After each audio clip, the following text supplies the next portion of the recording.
Andi, 38 tahun, warga asal Pemulutan Selatan, Ogan Ilir, pegawai OB di salah satu SPPG di Palembang, tega menghabisi nyawa wanita rekan kerjanya sendiri di Desa Gaung Asam, Kecamatan Belida, Kabupaten Muara Enim, Kamis 22 Januari 2026 lalu.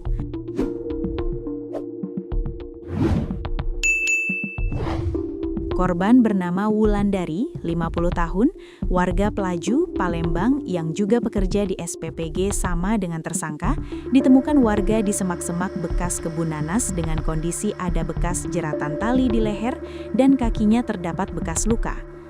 Andi mengaku peristiwa itu terjadi pada hari Kamis 22 Januari 2026 lalu, berawal ketika ia hendak pergi ke Desa Gaung Asam, Muara Enim, untuk mengembalikan terpal yang ia pinjam.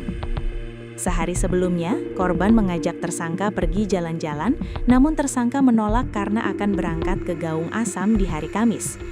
Saat Andi hendak berangkat dari SPPG, korban memaksa ikut dengannya sehingga Andi memutuskan untuk membonceng korban menggunakan sepeda motor korban. Di perjalanan, Andi mengaku merasa terganggu karena korban terus memegang dan menggerayanginya di atas sepeda motor.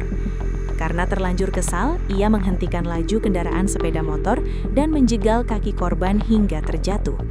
Tak sampai di situ, ia juga menekan dada korban. Karena korban melakukan perlawanan, ia menjerat leher menggunakan jilbab yang dikenakan korban. "Kesal, Pak, dia nak peluk saya terus, saya sudah punya istri. Sempat melawan korban, makanya saya lilit pakai jilbab. Tahu, Pak, kalau dia mati karena ada darah dan lidahnya menjulur keluar," tuturnya. Kemudian korban ia tinggalkan di semak-semak di dekat bekas kebun nanas, lalu membawa sepeda motor korban hingga ke wilayah Lembak. Motor korban ia tinggalkan di sana. "Motor korban saya tinggalkan di Lembak, kuncinya juga saya buang. Beberapa ratus meter berjalan, saya lanjut pulang ke Palembang naik travel," tutupnya.